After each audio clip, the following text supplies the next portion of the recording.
Hello बच्चों, आज हम डिस्कस करने वाले हैं अपनी क्लास 12 का पॉलिटिकल साइंस में फोर्थ चैप्टर जो कि बुक 1 से है। और यहाँ पे बुक 1 से जो चैप्टर आने वाला है जिसका है जो चैप्टर नेम है सत्ता के वैकल्पिक केंद्र। और याद रखिएगा इस चैप्टर से हमारे 8 अंक के प्रश्न जो हैं पूछे जाएंगे। और यहाँ पे इस चैप्टर से संबंधित जितने भी महत्वपूर्ण प्रश्न होंगे वो सारे के सारे हम यहाँ पे डिस्कस करने वाले हैं। और साथ ही साथ अगर आपको इसका पीडीएफ चाहिए तो आप हमारा टेलीग्राम और व्हाट्सएप ग्रुप पे ज्वाइन कर सकते हो, जिसका लिंक आपको डिस्क्रिप्शन में दिया गया है। तो हम स्टार्ट करते हैं अपनी वीडियो को। तो यहाँ पे तो हमारा सबसे पहला प्रश्न जो है, मार्शल योजना से क्या तात्पर्य है। बहुत ही सिंपल प्रश्न है और काफी सारे बच्चों को इसका आंसर भी पता होगा। तो मार्शल योजना बिल्कुल सिंपल सा है, समझिएगा। द्वितीय विश्व युद्ध के बाद संयुक्त राज्य अमेरिका ने पश्चिम यूरोप की अर्थव्यवस्था को पुनर्गठित करने में मदद की थी। किसने की थी? जब दूसरा वर्ल्ड वॉर हुआ था तो उसके बाद संयुक्त राज्य अमेरिका ने पश्चिमी यूरोप की अर्थव्यवस्था पूरी तरह से बिगड़ गई थी। अब उस अर्थव्यवस्था को संभालने के लिए, पुनर्गठित करने के लिए मदद की थी अमेरिका ने। तो इसे ही मार्शल योजना के तहत 1948 में यूरोपीय आर्थिक सहयोग के लिए संगठन की स्थापना की थी, जिसे मार्शल योजना के रूप में जाना जाता है। इसमें यूरोप के देशों को आर्थिक सहायता दी गई थी। तो मार्शल योजना का तात्पर्य सिंपल सा समझिएगा कि यूरोपीय देशों को जो आर्थिक सहायता प्रदान की गई थी उसे ही क्या बोला गया है? मार्शल योजना बोला गया है। आगे हम यहाँ पे डिस्कस करेंगे। हमारा जो अगला प्रश्न है, यूरोपीय संघ की स्थापना किस वर्ष हुई? बहुत ही सिंपल प्रश्न यहाँ पे पूछा गया है कि भाई यूरोपीय संघ की स्थापना किस वर्ष हुई थी। तो बहुत ही सिंपल है, यूरोपीय संघ की स्थापना सन 1992 में हुई थी। अगर ये प्रश्न पूछा भी जाता है, मोस्ट प्रोबेबली 1 या 2 नंबर का ही होगा, राइट। तो आपको याद रखना है कि 1992 में यूरोपीय संघ की स्थापना हुई थी। आगे इसी से रिलेटेड यूरोपीय संघ के झंडे की विशेषता हमारे को बतानी है कि भाई यूरोपीय संघ जो है उसका झंडा, उसकी क्या विशेषताएं हैं। तो भाई यूरोपीय झंडा यूरोपीय संघ का एक प्रतीक है। और अधिक मोटे तौर पर अगर हम इसको समझे तो यूरोप की पहचान और एकता भी है। एक नीले रंग की पृष्ठभूमि पर 12 स्वर्ण सितारे के एक चक्र है। ये यूरोप के लोगों के बीच एकता, एकजुटता और सद्भाव के आदर्शों के लिए संदेश भी देता है। तो यहाँ पे यूरोप का जो झंडा हम यहाँ पे डिस्कस कर रहे हैं बहुत ही सिंपल सा है। मतलब आप बोल सकते हो एकता का प्रतीक, यूरोपीय संघ का प्रतीक जो है वो यूरोपीय झंडा ही है। और मोटे तौर पर अगर हम समझे तो इसकी पहचान है एकता। क्या है? एकता। एकता पर ये ज्यादा बल देते हैं। इसमें 12 स्वर्ण सितारे हैं, ऐसे चक्र में 12 सितारे हैं यहाँ पर, ठीक है। ऐसे करके चक्र में 12 सितारे हैं। और अंदर का जो कलर है वो क्या है? ब्लू है, जो कि दर्शाता है एकता, एकजुटता और सद्भाव के आदर्शों को। आगे हम यहाँ पे डिस्कस करेंगे। हमारा अगला प्रश्न है, यूरोपीय संघ की ऐसी विशेषताएं बताएं जो उसे एक प्रभावशाली संगठन बनाती हैं। तो यूरोपीय संघ की क्या विशेषताएं हैं जिससे वो बहुत ज्यादा प्रभावशाली संगठन बन जाता है? तो यूरोपीय संघ का आर्थिक, राजनीतिक, कूटनीतिक तथा सैनिक प्रभाव बहुत ही ज्यादा जबरदस्त है, या फिर बोल सकते हो बहुत ही ज्यादा अच्छा है। यूरोपीय संघ के 2 सदस्य देश ब्रिटेन और फ्रांस सुरक्षा परिषद के स्थायी सदस्य हैं। यूरोपीय संघ के जो स्थायी सदस्य हैं 2 देश, वो कौन कौन से हैं? ब्रिटेन और फ्रांस है। यूरोपीय संघ के कई और देश सुरक्षा परिषद के अस्थायी सदस्यों में शामिल हैं। यहाँ पे स्थायी सदस्य तो आपको पता चल गया, ब्रिटेन और फ्रांस है, और बाकी कई सारे ऐसे देश हैं जो कि अस्थायी सदस्य में जुड़े हुए हैं। यहाँ पर आप बोल सकते हो यूरोपीय संघ के पास विश्व की दूसरी सबसे बड़ी सेना भी है। यह 2016 में दुनिया की दूसरी सबसे बड़ी अर्थव्यवस्था भी बनी थी। इसके 2 सदस्य सुरक्षा परिषद के स्थायी सदस्य हैं, जैसे कि अभी डिस्कस किया था। विश्व व्यापार में इसका बहुत बड़ा हिस्सा है।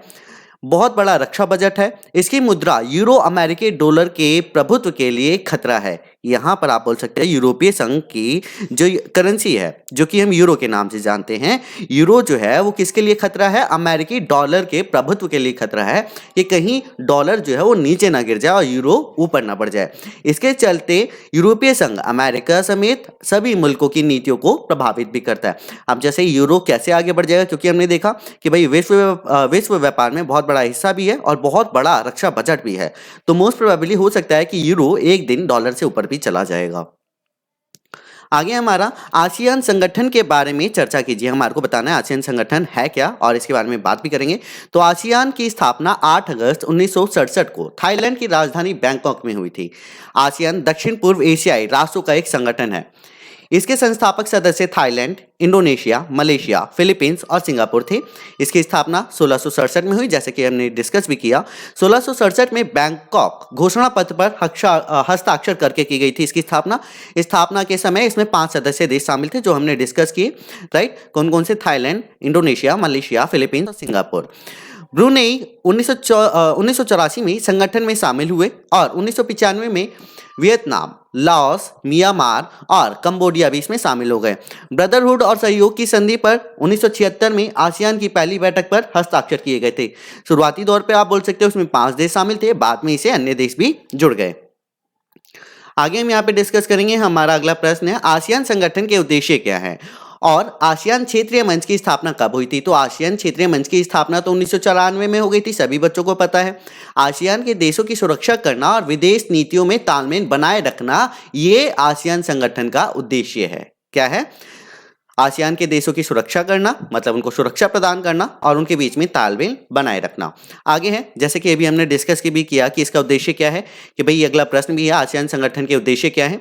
तो भाई यहाँ पे इस प्रकार है, क्षेत्रीय शांति व स्थिरता को प्रोत्साहित करना, मतलब आप बोल सकते हो कि भाई क्षेत्र में शांति बनाए रखना, स्थिरता प्रोत्साहित करना, स्थिरता बनी रहे, किसी भी प्रकार का झगड़ा ना हो।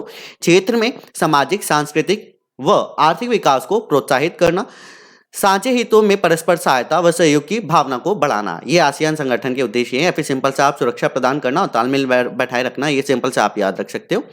अगला हमारा प्रश्न है, आसियान के 3 प्रमुख स्तंभ कौन से हैं? याद रखिएगा, ये प्रश्न बहुत ज्यादा इंपॉर्टेंट है, पूछा भी जा सकता है।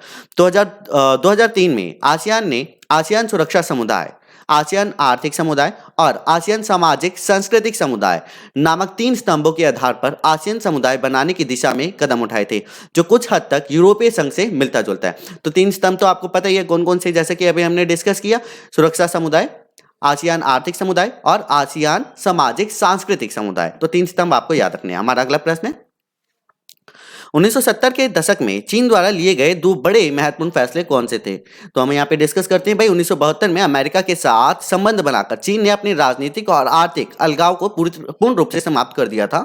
1973 में चीनी प्रधानमंत्री चाउ एन लाई ने कृषि, उद्योग, सेना और विज्ञान प्रौद्योगिकी के क्षेत्र में आधुनिकीकरण के 4 प्रस्ताव रखे थे। यहाँ पे 2 सबसे महत्वपूर्ण फैसले लिए गए थे। आगे यहाँ पर हमारा जो अगला प्रश्न है, भारत के किन आसियान देशों के साथ मुक्त व्यापार समझौता किया है? भारत ने किन आसियान देशों के साथ मुक्त व्यापार समझौता किया है? तो वो देश हैं सिंगापुर और थाईलैंड। कौन कौन से? सिंगापुर और थाईलैंड। मलेशिया, सिंगापुर और यहाँ पे सेम ही है, ठीक है। यहाँ पे सिंगापुर और थाईलैंड है, ये थोड़ा सा एक्स्ट्रा हो गया, ठीक है। इन दोनों के देशों के साथ यहाँ पे आप बोल सकते हो मुक्त व्यापार का समझौता किया गया है, राइट। सिंगापुर, थाईलैंड और मलेशिया, 3 यहाँ पे आप याद रखोगे। आगे है, भारत और चीन के बीच विवाद के क्या कारण थे? हालांकि चीन और भारत के बीच सीमा विवाद अब भी फंसा हुआ है, राइट। काफी बार यहाँ पे आपने देखा होगा, भारत और चीन में काफी बार वाद विवाद चलता रहता है सीमा के बीच में। इसका मुख्य कारण है कि भारत अब भी इस विवाद को लेकर एक सही रवैया विकसित नहीं कर पाया है, कि उसे नहीं पता है भारत को कि अब करना क्या है। कि जिस तरह से भारत और चीन के बीच में सीमा को लेकर बहुत ज्यादा विवाद होता रहता है और ये अभी भी फंसा हुआ है, तो आप बोल सकते हो इसका मुख्य कारण आप ये भी रख सकते हो कि भारत जो है इस विवाद को लेकर, इस रवैये को लेकर अभी पूर्ण रूप से विकसित नहीं कर पाया है अपने आप को कि उसको करना क्या है। और बताते हैं कि भाई इनमें क्या क्या वाद विवाद है। अरुणाचल प्रदेश के अधिकांश भागों पर विवाद होना, चीन द्वारा तिब्बत पर कब्जा कर लेना, दलाई लामा को भारत में शरण देना, 1962 में जो युद्ध हुआ था भारत और चीन के बीच, तो यही सारे कारण जो हैं वो क्या है, भारत और चीन के बीच में वाद विवाद के कारण बने हुए हैं। अगला है, चीनी अर्थव्यवस्था के विकास के लिए उत्तरदायी कारकों का वर्णन करना है। और इसी के साथ ये ऐसा ही दूसरे वे में भी पूछा जा सकता है कि इस आधार पर यह कहा जा सकता है कि 2040 तक चीन दुनिया की सबसे बड़ी आर्थिक शक्ति के रूप में अमेरिका को पछाड़ देगा। तो दोनों आप बोल सकते हो अलग अलग वे में पूछा गया। तो 1949 में माओ के नेतृत्व में चीनी क्रांति हुई। इस साम्यवादी क्रांति के बाद पीपुल्स रिपब्लिक ऑफ चाइना की स्थापना के समय यहाँ की अर्थव्यवस्था सोवियत मॉडल पर आधारित थी।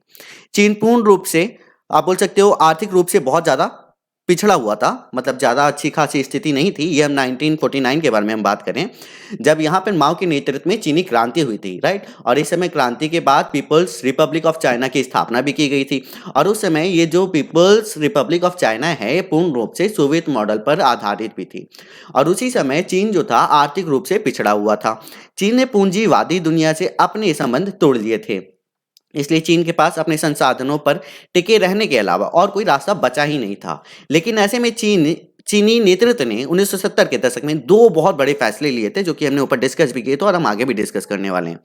तो चीन ने 1972 में अमेरिका से संबंध बनाकर अपने राजनीतिक और आर्थिक एकांतवास को पूर्ण रूप से खत्म कर दिया कि भाई वो जो अकेले जी रहा था, जो कि किसी भी अन्य देशों से व्यापार नहीं कर रहा था, लेकिन 1972 में उन्होंने क्या किया, अमेरिका के साथ संबंध बना लिए, राइट, और उसने अपना एकांतवास पूर्ण रूप से खत्म कर दिया। तो यहाँ के प्रधानमंत्री ने 1973 में कृषि, उद्योग, सेना और विज्ञान प्रौद्योगिकी के क्षेत्र में आधुनिकीकरण के 4 प्रस्ताव भी रखे थे। 1978 में तत्कालीन नेता देंग शियोपेंग ने चीन में आर्थिक सुधारों और खुले दरवाजों की नीति की घोषणा कर दी थी कि अब चीन जो है बाहरी देशों के साथ व्यापार भी करेगा। चीन ने बाहरी व्यापार शुरू कर दिया और चीन ने, आप बोल सकते हो, बाजारमुखी अर्थव्यवस्था को अपनाने का काम कर दिया। मतलब बाजार में जितने भी अन्य देश जो हैं उन सब के साथ व्यापार करने का उसने निर्णय ले लिया था। 1982 में कृषि का निजीकरण किया गया और 1998 में उद्योगों का निजीकरण किया गया। 2040 तक चीन दुनिया की सबसे बड़ी आर्थिक शक्ति अमेरिका से भी आगे निकल जाएगा, ये प्रोबेबिलिटी अभी भी रखी जाती है। उनके द्वारा अपनाई गई आर्थिक नीति के कारण कृषि उत्पादन और ग्रामीण आय में बहुत ज़्यादा वृद्धि हुई है उनको। इनकी ग्रामीण अर्थव्यवस्था में वृद्धि देखी जा रही है, अभी भी लगातार इनमें वृद्धि हो रही है। चीन को उद्योग और कृषि दोनों में लाभ हो रहा है। चीन के पास बड़ा विदेशी मुद्रा भंडार भी है। 2001 में चीन विश्व व्यापार संगठन में शामिल भी हो गया था। विश्व बाजार पर चीन का बहुत ज्यादा दबदबा भी है। तो इसी कारण आप बोल सकते हो 2040 तक चीन जो है वो बहुत ज्यादा आगे निकल जाएगा। अगला हमारा प्रश्न है, सार्क की स्थापना कब हुई थी? बहुत ही सिंपल है। तो भाई सार्क की स्थापना 1985 में ढाका में हुई थी। इसका मुख्यालय कहां पर है? काठमांडू में है। बच्चों याद रखना, कहां पर? काठमांडू में। अगला प्रश्न है, सार्क के सदस्य देश कौन कौन से हैं? तो सार्क के सदस्य देश हैं भारत, पाकिस्तान, नेपाल, भूटान, बांग्लादेश, श्रीलंका और मालदीव। ठीक है, और यहाँ पे अफगानिस्तान जो है इसका 8वां सदस्य देश बन गया है। पहले 7 थे और यहाँ पे अफगानिस्तान जो है वो भी इसमें 8वां जुड़ चुका है। अगला हमारा प्रश्न है, ब्रिक्स में कौन से देश शामिल हैं? तो ब्रिक्स में है ब्राजील, रूस, भारत, चीन, दक्षिण अफ्रीका। राइट, आपको याद रखने हैं कौन कौन से? ब्राजील, रूस, भारत, चीन, दक्षिण अफ्रीका। आगे हमारा अगला प्रश्न, ब्रिक्स की स्थापना कब हुई थी? तो आपको याद रखना है भैया, ब्रिक्स की स्थापना 2006 में हुई थी। कब हुई थी? 2006 में। तो यहाँ पे हमारे सारे के सारे महत्वपूर्ण प्रश्न जो हैं डिस्कस हो चुके हैं। होप कि आपको वीडियो अच्छी लगी होगी। वीडियो अच्छी लगी तो वीडियो को लाइक करना, साथ ही साथ चैनल को सब्सक्राइब कर लेना, क्योंकि ऐसी ही वीडियो लाते रहेंगे। और साथ ही साथ वीडियो को लाइक करना बिल्कुल भी मत भूलिएगा, दोस्तों के साथ शेयर कीजिएगा। टेलीग्राम और व्हाट्सएप ग्रुप आप ज्वाइन कर सकते हो इसके पीडीएफ के लिए। और ये याद रखिएगा, ये 8 अंक वाले प्रश्न हैं जो कि मोस्ट ऑफ ऑल आपसे पूछे भी जा सकते हैं, या फिर आप ऊपर दिए गए नंबर पर भी कॉन्टैक्ट कर सकते हो। धन्यवाद।